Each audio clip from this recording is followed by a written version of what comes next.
Have you ever wondered why a local coffee shop seems to make just the right number of pastries each morning? Or how a huge car company decides exactly how many vehicles to roll off the line? It seems incredibly complicated, but honestly, it all boils down to one simple, really powerful rule.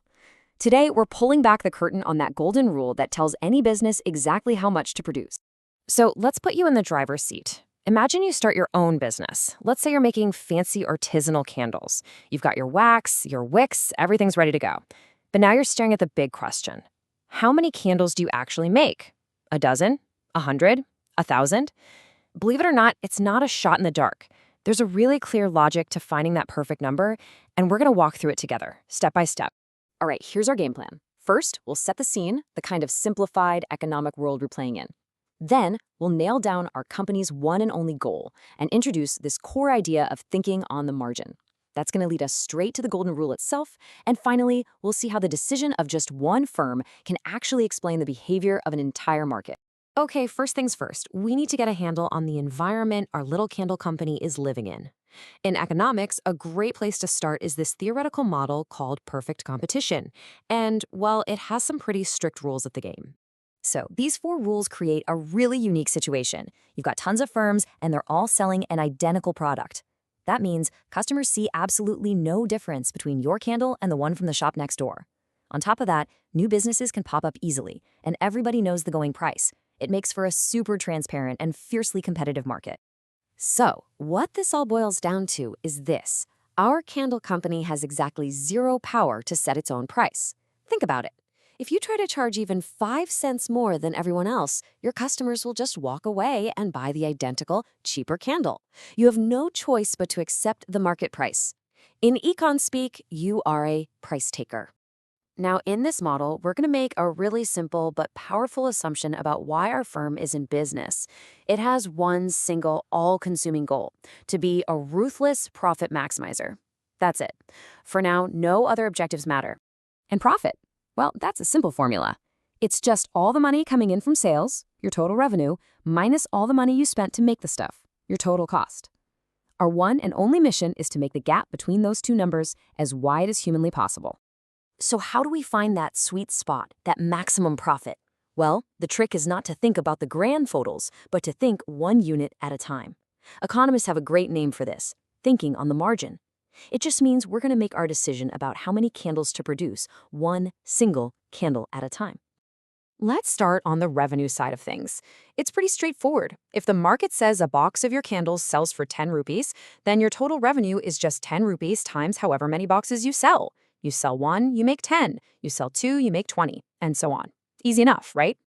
And if you were to plot this on a graph, you just get a perfectly straight line heading up and to the right. Because that price is locked in at 10 rupees, every single box you sell adds exactly 10 more rupees to your total. This brings us to a really critical idea: marginal revenue. All that means is asking the question, how much extra money do I get for selling just one more box of candles? And for a price taker like our candle company, the answer is always the same. It's the market price. So for us, marginal revenue always equals the price. Of course, there's the other side of that coin: marginal cost. It's the same idea, just for costs. You ask, how much extra does it cost me to produce just one more box of candles? Now, this number usually isn't flat. As you try to make more and more, you might need to pay workers overtime, or your equipment wears out faster. So your marginal cost tends to go up as you produce more.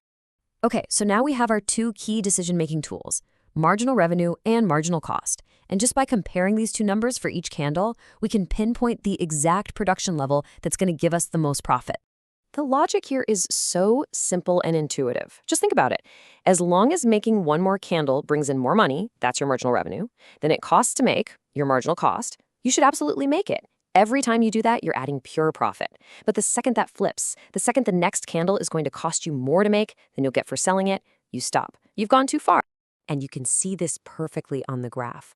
The profit is maximized at that exact quantity, Q4 right here, where the rising marginal cost of making that last unit bumps right up against the market price. That intersection is the absolute peak of your profit mountain. If you produce any less, you're just leaving money on the table. Produce any more, and you actually start losing money on each extra candle.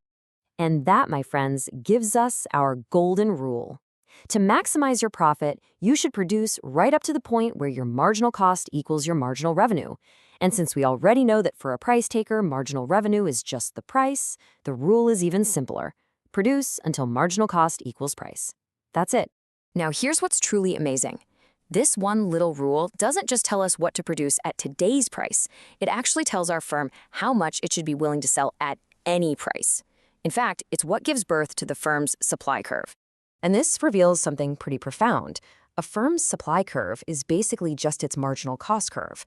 But there's a catch. The firm is only going to produce if the market price is high enough to cover the basic day-to-day costs of making each candle.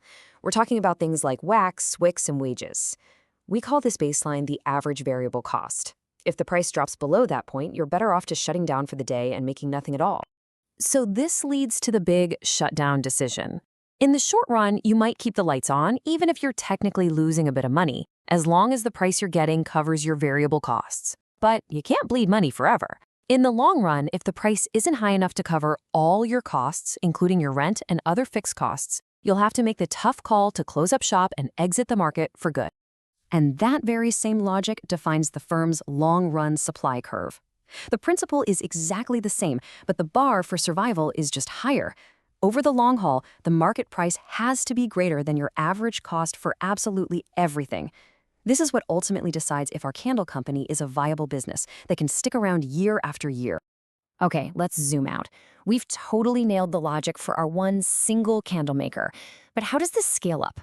What happens when we think about the entire market, with hundreds, maybe thousands of different candle makers? Well, a market is just all those individual firms put together. So imagine you've got firm 1 over here, who's super efficient and has low costs. And then you have firm 2. Maybe they're a bit smaller, a little less efficient, with higher costs. Each one has its own unique supply curve, which, as we know, is just its marginal cost curve. So to figure out the supply curve for the entire market, all we have to do is add everything up sideways. It's simple. You pick a price, say 10 rupees. You ask firm 1, how many candles will you make? Then you ask firm 2, and you. And you do this for every single firm in the market. You add up all those quantities, and that gives you the total market supply at 10 rupees. You just do that for every possible price, and bam, you've built the supply curve for the whole market. And here is the real kicker, the big takeaway. What looks like this massive, complex, market-level behavior, like how an entire industry reacts when prices change, is really just the sum total of millions of individual businesses, from the tiniest candle maker to a giant global corporation, all independently following that one simple, powerful, profit-maximizing rule. Produce until your marginal cost equals the market price.